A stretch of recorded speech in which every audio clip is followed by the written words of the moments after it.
ప్రకృతిలో ఒక దైవం అనేది అని మీరు బిలీవ్ చేస్తారా? జయరాజ్ బిలీవ్ చేస్తాడా? ప్రకృతి ఒకడు సృష్టిస్తే సృష్టించబడేంత అల్పమైంది కాదు, అది తనకు తానే సృష్టించబడింది. అంత అల్పమైందా అన్న? నేను ఒకటి అడుగుతా, అంటే కొన్ని కాంట్రవర్షియల్గా మీరు ఏదైనా అడగండి, నాకేం అభ్యంతరం లేదు. అన్న, కోడి ముందా గుడ్డు ముందా?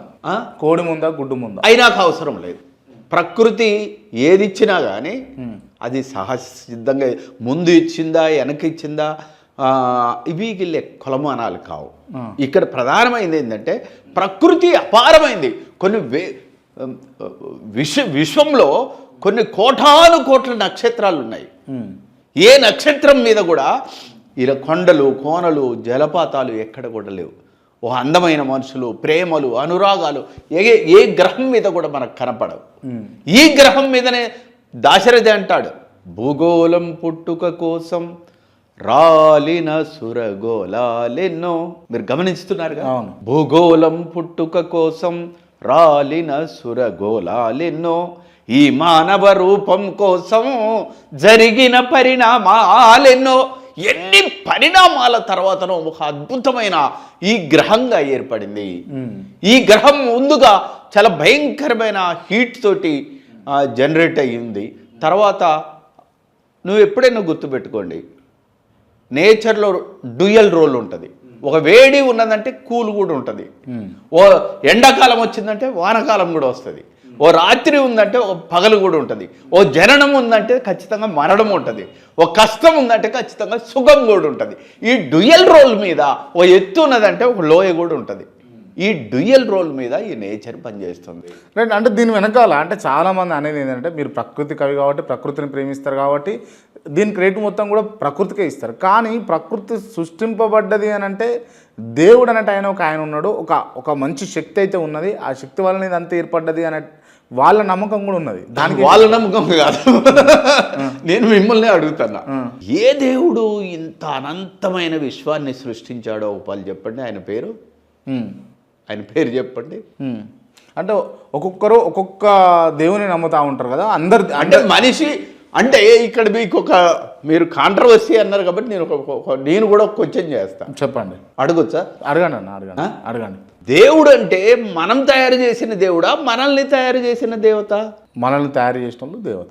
మనల్ని తయారు చేసిన వాళ్ళు దేవతలు దేవుళ్ళు. నువ్వు అంగీకరిస్తావు దాన్ని? Yeah, very good. ఇప్పుడు కరెక్ట్ క్రాంతి దొరికాడు నాకు.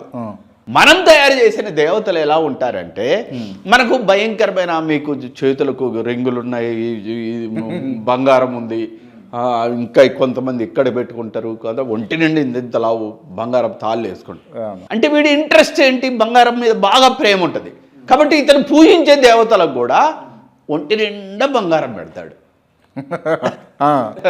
ఇతను సాయంత్రం పూట మందు తాగుతాడు. ఇతని దేవతకు కూడా మందులు పోతాడు. ఇతను మంచిగా మటన్ తింటాడు. ఇతని దేవతల కాడ కూడా కోళ్ళు మటన్లు ఇవన్నీ కోసేస్తూ ఉంటాడు. ఇతనికి ఒక్క భార్యతో సంతృప్తి ఉండదు. ఇతని దేవత కూడా ఇంకో 2-3 భార్యల్ని పెట్టుకుంటాడు. ఇదంతా ఎవడు చేస్తున్నాడు?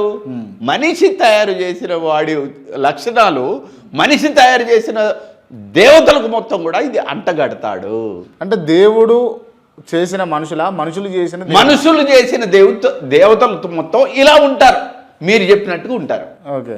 ఇప్పుడు నేను అడుగుతున్నాను, ఇక్కడ కన్నిచ్చి అక్కడ అందమైన పూలతోటి ఇచ్చి, ఇక్కడ చెవులిచ్చి అక్కడ సప్తస్వరాలు ఇచ్చి, ఇక్కడ ముక్కిచ్చి అక్కడ సువాసన ఇచ్చి, ఇక్కడ ఆకలిచ్చి అక్కడ పండ్లిచ్చి, నువ్వు వదిలిన పిచ్చి గాలి మృత గాలిని తను పీల్చుకొని తను అమృతం లాంటి గాలి నీకు ఇస్తుంది అని అంటే, ఈ అటాచ్మెంట్, నీకు జీవం పోసేది ఎవరు? నీకు ప్రాణం పోసేది ఎవరు? రోజు ప్రాణవాయువుని ఎవరిస్తున్నారు మీకు? నేచర్ ఇస్తుంది. కాబట్టి నేచర్ని పూజించాలనా, మనిషి తయారు చేసిన దేవతలను పూజించాలనా? ప్రకృతి నాకు ఇక్కడ కాళ్ళు ఇచ్చి, కళ్ళు ఇచ్చి, చెవులిచ్చి, సప్తస్వరాలు ఇచ్చి, ఆహారం ఇచ్చి, నాకు ప్రాణవాయువుని ఇచ్చిన ఈ ప్రాణదేవతకు పూజించాలనా? అంటే జయరాజు దేవుళ్ళను దేవతలను నమ్మడా? నేను ప్రకృతిని ప్రేమిస్తాను. దేవుళ్ళని దేవతలను? ప్రకృతిని ప్రేమిస్తాను. దేవుళ్ళని దేవతలను అవన్నీ మనుషులు తయారు చేసినాయి కదా. మనిషి తయారు చేసిన దాన్ని నేను ఎందుకు? లైట్ ఉంది, ఓ సైంటిస్ట్ కష్టపడి తయారు చేశాడు. కదా. ఓ యంత్రం తయారు చేశాడు, ఇంకొకటి తయారు చేశాడు, ఇంకొకటి చేశాడు. దాన్ని ప్రేమిస్తాను నేను.